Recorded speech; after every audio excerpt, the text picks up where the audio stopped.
Hello everyone मु आपण हरेश भाई आउ आपन स्वागत करछि आमो क्लास यूट्यूब चैनल रे। तो बहुत दिन रो इंतजार परे मु नै आछि गोटे नुवा वीडियो माने कैरियर ऊपर वीडियो काहे ना एबे क्लास 12 छुआ को एग्जाम सही जाइछि। तो से माने नेक्स्ट 12th परे कोन करिवे सेटा ऊपर डिसीजन रो टाइम आसी जाइछि।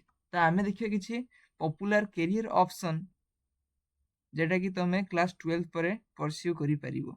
ओके तो फर्स्ट ऑफ ऑल आमे कथा आर्ट्स छुआ को विषय रे दि आमे आर्ट्स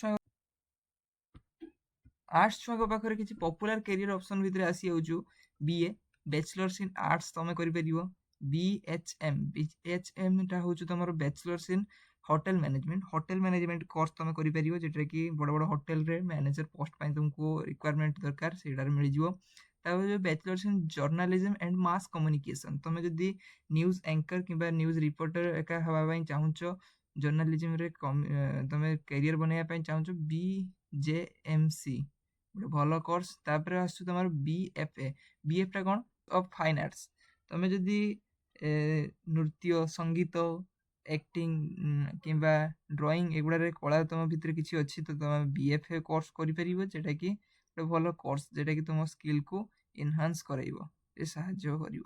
ତାପରେ ବିସିଏ ତମେ କରିପାରିବ ଯଦି ତମେ କମ୍ପ୍ୟୁଟର ରିଲେଟେଡ୍ इंटरेस्ट अच्छे तुम बैचलर्स इन कंप्यूटर एप्लिकेशन कर तुम जब सर्ट टर्म कोर्स करने चाहो डिप्लोमा कोर्स बहुत सारा popular short term diploma course अच्छे से जो कौन सर्ट टर्म डिप्लोमा कोर्स अच्छी मु आउ के गोटे वीडियो रे निश्चय आप गोटे वीडियो पकेबी जितने कि तुम सहित डिस्कस करी।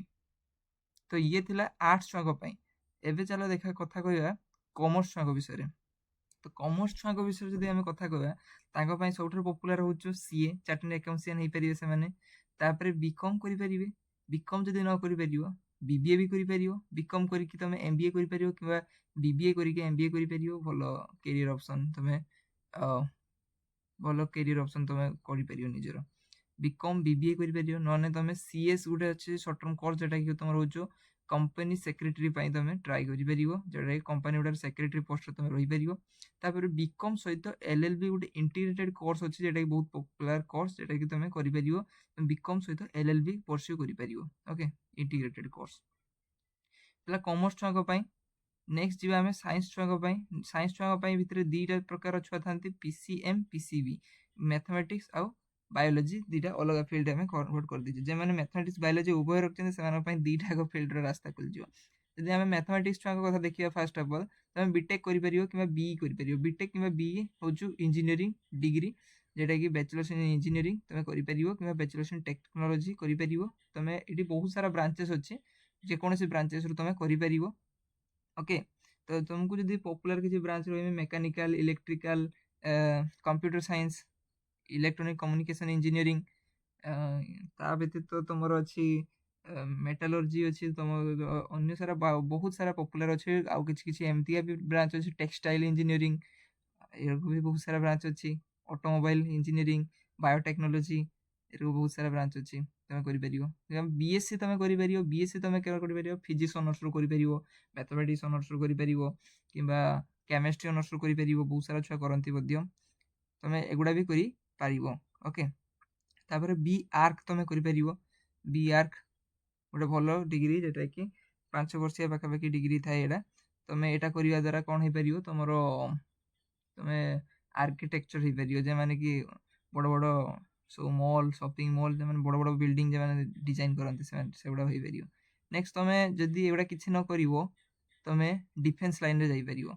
अच्छा मुझे कही रखापी चाहिए बीटेक कि बी जब तुम करने चाहूच तो तुम भल कॉलेज जब करने चाहो गवर्नमेंट कॉलेज रे ताने तुम पाखे दी प्रकार ऑप्शन अच्छे गोटे है सेंट्रल गवर्नमेंट गोटे हूँ स्टेट गवर्नमेंट जब सेंट्रल गवर्नमेंट बा नेशनल इंस्टीट्यूट तुम करने चाहूच तुमको जेई मेन्स एग्जाम देते पड़ो आईटी जेई एग्जाम क्लीयर करके तुम जापर स्टेट गवर्नमेंट देवाक चाहूच तो जेई मेन्स एग्जाम थ्रू भी तुम जापर कि निजर पर्सनाल किसी स्टेट था जमाने कि निज निजर एग्जाम कराते आम ओडिशा कथा जब कहमी ओजेई एग्जाम कंडक्ट करा थ्रू तुम जापर।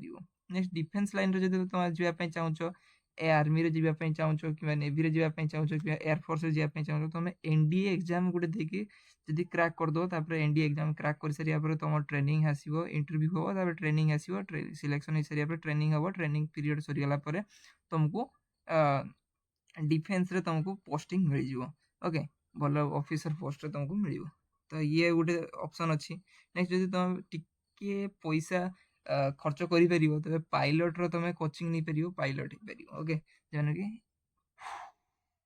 ଏରୋପ୍ଲେନ୍ ଚଲେଇ ପାରିବ। ଓକେ, ये था पीसीएम छुआଙ୍କ କଥା। ତାପରେ ଯେଉଁମାନେ ବାୟୋଲୋଜି ରଖିଥାନ୍ତି, ପିସିବି ରଖିଥାନ୍ତି, ଫିଜିକ୍ସ କେମିଷ୍ଟ୍ରି ବାୟୋଲୋଜି ରଖିଥାନ୍ତି, ସେମାନେ କ'ଣ କରିପାରିବ ନା ତୁମେ MBBS କରିପାରିବ।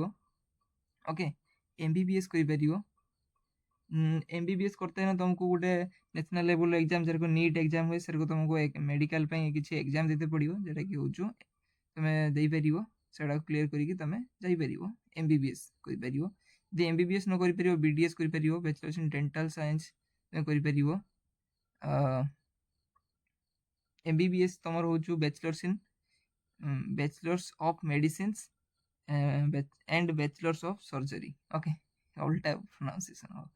तापर BAMS कर आयुर्वेदिक मेडिसिन से गुड़ा आयुर्वेदिक लाइन रे भी तुम जापर। बायोटेक्नोलोजी गोटे ऑप्शन अच्छे तुम पाखे, बायोटेक्नोलोजी रे भी तुम कैरियर बन पार कि तुम नर्सिंग भी कर जो मैंने झील मैंने अच्छा नर्सिंग भी करेंगे।